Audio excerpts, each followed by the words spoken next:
Hello, good morning. मैं हूं doctor Pallavi. I am a skin care, hair care and wellness expert for women. और आज के video में हम बात करने वाले हैं पीठ के मुहासों के बारे में, जिन्हें हम बैक एक्ने या ट्रंकल एक्ने भी कहते हैं। तो जो पीठ के मुहासे होते हैं वो या तो अकेले पीठ पे केवल मुहासे दिखाई देंगे, या फिर वो चेहरे पे मुहासों के साथ में आ सकते हैं, या कभी कभी केवल चेहरे पे मुहासे आते हैं, पीठ पे नहीं आते। ऐसा क्यों होता है? क्योंकि ऑयल ग्लैंड्स की डेंसिटी इन सारे एरियाज पे ज़्यादा होती है। चेहरा, चेहरे के अलावा पीठ, शोल्डर्स, चेस्ट, बटक्स, ये सारे एरियाज हैं जहाँ पे थोड़ी सी ग्लैंड्स की एक्टिविटी ज़्यादा होगी और तो वहाँ पे दाने आने की संभावना रहती है। अब इसके कारण बिल्कुल वैसे ही हैं जैसे मुहासे वाले कारण हैं।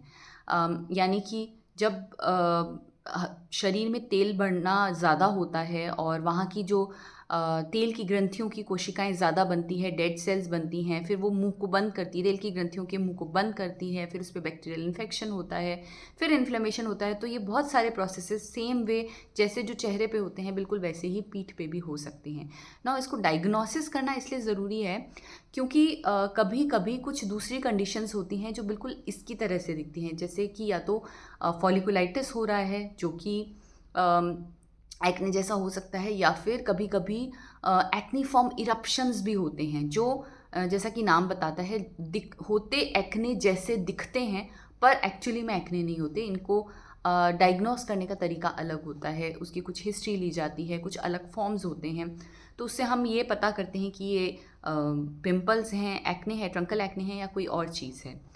अब कारण जैसे मैंने बताया, इसकी पैथोलॉजी सेम हो गई, कारण भी बिल्कुल वही है। तेल जब बढ़ेगा बॉडी के अंदर में, पसीना ज़्यादा आएगा, रगड़ लगेगी, या फिर बहुत ज़्यादा ऑक्लूज़न रहेगा वहाँ पे, टाइट क्लोथिंग होगी, तो ये बढ़ जाते हैं जब आपका हार्मोनल लेवल बढ़ता है। स्पेशली जो किशोरावस्था होती है उसके साथ में हार्मोन टेस्टोस्टेरोन हार्मोन बढ़ता है, तो ऑयल ग्लैंड्स की एक्टिविटी बढ़ जाती है और ये एक्ने ज़्यादा आने शुरू हो जाते हैं। तो अब आप क्या क्या कर सकते हैं कि आप इनको अवॉइड तो नहीं कर सकते, बट हाँ, ये ज़्यादा ख़राब ना हो उसके लिए आपकी क्या क्या प्रैक्टिसेस हो सकती हैं। सो नंबर वन, सबसे पहले आपको उस एरिया को हमेशा क्लीन रखना है। बहुत ज़्यादा उस पर पसीना नहीं आना चाहिए, तेल नहीं आना चाहिए। अब तेल कैसे कैसे आ सकता है?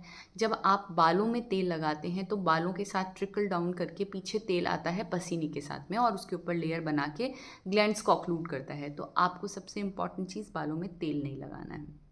दूसरा, बालों को प्रॉपरली वॉश करना है। जब आप बाल वॉश कर रहे हो, शैम्पू कंडीशनर लगा रहे हो और वो प्रॉपरली क्लीन नहीं हो रहा, तो वो भी एक लेयर बनाता है। तो वो एक चीज़ है जो आपको करनी है, proper washing of the head. तीसरी चीज़ है, अगर बालों में डैंड्रफ रहता है तो उसका भी ट्रीटमेंट करना है, क्योंकि वो जो फंगस है वो भी अगर नीचे ट्रिकल डाउन होती है तो इसको ज़्यादा ख़राब कर सकती है। तो इसलिए आपको साथ के साथ में डैंड्रफ का ट्रीटमेंट भी लेना है। चौथी चीज़ है, टाइट क्लोथिंग नहीं पहननी है। टाइट क्लोथिंग पहनने से क्या होता है, वहाँ पे पसीने ज़्यादा आते हैं, रगड़ लगती है, रगड़ लगने से वो और ज़्यादा ख़राब हो सकता है। अगर आप जिम वगैरह जाते हैं तो आप जिम करने के बाद पर्सनल हाइजीन मेंटेन करें। यानी कि पसीने को लेके पसीने वाले कपड़ों में इधर उधर मूवमेंट नहीं करें। जिम के बाद में प्रॉपर वॉशिंग करें, कपड़े बदलें, सूती कपड़े पहनें। तो ये एक इम्पॉर्टेंट चीज़ है जो आपको फॉलो करनी है आफ्टर योर जिम एक्सरसाइज। कपड़े जैसा मैंने बताया सूती पहने ताकि वो पसीने को एब्जॉर्ब कर ले और पसीना बहुत देर तक वहाँ पे नहीं रहे। एक और सबसे इम्पॉर्टेंट चीज़, लूफा से उसको रगड़ना नहीं है। रगड़ने से वो और ज़्यादा ख़राब हो जाता है, और ज़्यादा काले निशान बनते हैं और गड्ढे बनते हैं। तो वो हमें नहीं करना है, उसको रगड़ नहीं लगनी चाहिए। अगर आप बहुत देर तक चेयर पे इस तरीके से सहारा लेके बैठते हैं, या बैग बहुत लंबे समय तक टांग के रखते हैं, तो वो भी एक उसको इरिटेट या फ्लेयर अप कर सकता है। तो वो आपको नहीं करना है। That condition you can avoid. इसको ट्रीट करना इसलिए ज़रूरी है क्योंकि अगर आप ट्रीट नहीं करोगे, ठीक तो ये अपने आप हो जाएंगे, पर अगर आप ट्रीट नहीं करोगे तो धीरे धीरे काले निशान और गड्ढे छोड़ सकता है, जिनको ठीक करना थोड़ा मुश्किल होता है। तो इसलिए आप इसको ट्रीटमेंट करोगे तो जो बाद के कॉन्सिक्वेंसेस हैं वो उतने ज़्यादा ख़राब नहीं होंगे। जहाँ तक डाइट का सवाल है, आपको एंटी इन्फ्लेमेटरी फूड खाना है। तो वो क्या क्या होता है, जैसे आप लेग्यूम्स या दालें खा सकते हैं, बीटा कैरोटीन रिच फूड्स खा सकते हैं जिसमें एंटीऑक्सीडेंट प्रॉपर्टी होती है, यानी कि हरी पत्तेदार सब्जियां, फल, ये सब खा सकती हैं। चिया सीड्स, फ्लैक्स सीड्स, ये भी अच्छा रहता है बॉडी के लिए, तो ये खा सकते हैं। एक और इम्पॉर्टेंट चीज़, high glycaemic index food avoid करना है। तो जो भी चीज़ ब्लड में इंसुलिन स्पाइक्स को बढ़ाती है या शुगर लेवल्स को अचानक से बढ़ा देती है, वो भी इसको बढ़ा सकती है। तो जो जो डेयरी प्रोडक्ट्स हो गए या फिर pizza, pasta, burger, high glycaemic index food, ज़्यादा तले हुए फूड हो गए, वो आपको अवॉइड करने हैं। एक और चीज़ देखने को मिलती है, जो लोग जिम जाते हैं वो सप्लीमेंट्स खाते हैं और कभी कभी अचानक सप्लीमेंट खाने के बाद ये बढ़ जाते हैं। तो आपको चेक करना है कि क्या इसका उससे रिलेशन तो नहीं है।